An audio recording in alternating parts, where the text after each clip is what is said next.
श्री शिवाय नमस्तुभ्यम। आज हम सोमवार व्रत कथा का रसपान करेंगे। एक बहुत धनवान साहूकार था जिसके घर धन आदि किसी प्रकार की कोई कमी नहीं थी, परंतु उसको एक दुख था कि उसकी कोई भी पुत्र नहीं था। वह इसी चिंता में दिन रात रहता था। वह पुत्र की कामना के लिए प्रति सोमवार को शिव जी का व्रत और पूजन किया करता था तथा सायंकाल को शिव मंदिर में जाकर शिव जी के श्री विग्रह के सामने दीपक जलाया करता था। उसके इस भक्ति भाव को देखकर एक समय श्री पार्वती जी ने शिव जी महाराज से कहा कि महाराज, यह साहूकार आपका अनन्य भक्त है और सदैव आपका व्रत और पूजन बड़ी भक्ति भाव से करता है। इसकी मनोकामना पूर्ण करनी चाहिए। शिव जी ने कहा, हे पार्वती, यह संसार क्रम क्षेत्र है। जैसे किसान खेत में जैसा बीज बोता है वैसे ही फल काटता है, उसी तरह इस संसार में जो जैसा कर्म करता है वैसा ही फल भोगता है। पार्वती जी ने अत्यंत आग्रह से कहा, महाराज, जब यह आपका अनन्य भक्त है और इसको अगर किसी प्रकार का दुख है तो आपको अवश्य ही दूर करना चाहिए, क्योंकि आप सदैव अपने भक्तों पर दयालु होते हो और उनके दुखों को दूर करते हो। यदि आप ऐसा नहीं करोगे तो मनुष्य आपकी सेवा और व्रत क्यों करेंगे।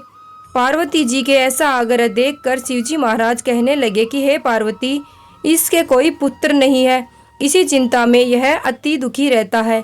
इसके भाग्य में पुत्र न होने पर भी इसको मैं पुत्र की प्राप्ति का वर देता हूँ, परंतु यह पुत्र केवल 12 वर्ष तक जीवित रहेगा।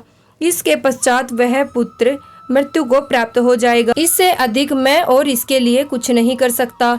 यह सब बातें साहूकार सुन रहा था। इससे उसको न तो कुछ प्रसन्नता हुई न ही दुख हुआ। वह पहले जैसे ही शिवजी महाराज का व्रत और पूजन करता रहा। कुछ काल व्यतीत हो जाने पर साहूकार की स्त्री गर्भवती हुई और 10वें महीने में उसके गर्भ से अति सुंदर पुत्र की प्राप्ति हुई। साहूकार के घर में बहुत खुशियां मनाई गई, परंतु साहूकार ने उसकी केवल 12 वर्ष की आयु जान कोई अधिक प्रसन्नता प्रकट नहीं की, न ही किसी को भेद बताया। जब वह बालक 12 वर्ष का हो गया तो उस बालक की माता ने उसके पिता से विवाह आदि के लिए कहा, तो वह साहूकार कहने लगा कि अभी मैं इसका विवाह नहीं करूंगा, अपने पुत्र को काशी जी पढ़ने के लिए भेजूंगा। फिर साहूकार ने अपने साले को बुलाकर उसको बहुत सा धन देकर कहा, तुम इस बालक को काशी जी पढ़ने के लिए ले जाओ और रास्ते में जिस स्थान पर भी जाओ यज्ञ करते ब्राह्मणों को भोजन कराते जाओ। वे दोनों मामा भांजे यज्ञ करते और ब्राह्मणों को भोजन कराते जा रहे थे। रास्ते में उनको एक शहर पड़ा। उस शहर में राजा की कन्या का विवाह था और दूसरे राजा का लड़का जो विवाह करने के लिए बारात लेकर आया था वह एक आंख से काना था। उसके पिता को इस बात की बड़ी चिंता थी कि कहीं वर को देखकर कन्या के माता पिता विवाह में किसी प्रकार की अड़चन पैदा ना कर दे। इस कारण जब उसने अति सुंदर सेठ के लड़के को देखा तो मन में विचार किया कि क्यों न दरवाजे के समय इस लड़के से वर का काम चलाया जाए। ऐसा विचार कर वर के पिता ने उस लड़के के मामा से बात की तो वे राजी हो गए। फिर उस लड़के को वर के कपड़े पहना और घोड़ी पर चढ़ा दरवाजे पर ले गए और सब कार्य प्रसन्नता से पूर्ण हो गए।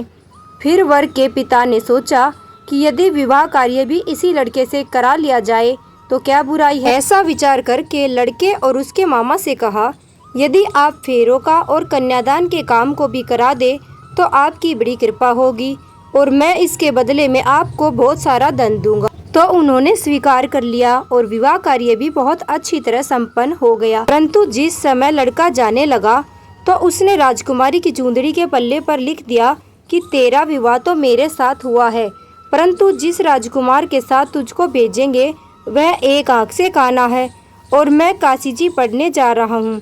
लड़के के जाने के बाद उस राजकुमारी ने जब अपनी चूंदड़ी पर ऐसा लिखा पाया तो उसने राजकुमार के साथ जाने से इनकार कर दिया और कहा कि यह मेरा पति नहीं है, मेरा विवाह इसके साथ नहीं हुआ है, वह तो काशी जी पढ़ने गया है। राजकुमारी के माता पिता ने अपनी कन्या को विदा नहीं किया और बारात वापस चली गई। उधर सेठ का लड़का और उसका मामा काशी जी पहुँच गए। वहाँ जाकर उन्होंने यज्ञ करना और लड़के ने पढ़ना शुरू कर दिया। जब लड़के की आयु 12 वर्ष की हो गई उस दिन उन्होंने यज्ञ रचा रखा था और लड़के ने अपने मामा से कहा कि मामा जी, आज मेरी तबीयत कुछ ठीक नहीं है। मामा ने कहा, अंदर जाकर सो जाओ। लड़का अंदर जाकर सो गया और थोड़ी देर में ही उसके प्राण निकल गए। जब उसके मामा ने आकर देखा कि वह मुर्दा पड़ा है यह देखकर उसको बड़ा दुख हुआ और उसने सोचा कि अगर मैं अब रोना पीटना शुरू कर दूंगा तो यज्ञ कार्य अधूरा रह जाएगा।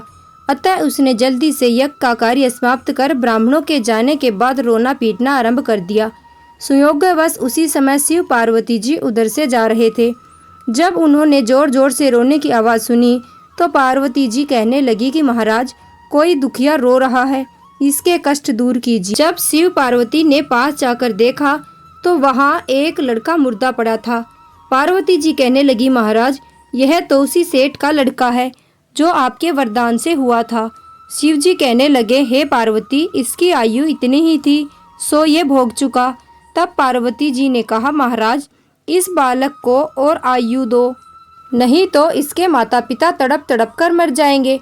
पार्वती जी के बार बार आग्रह करने पर शिव जी ने उसको जीवन वरदान दिया और शिव जी महाराज की कृपा से लड़का जीवित हो गया।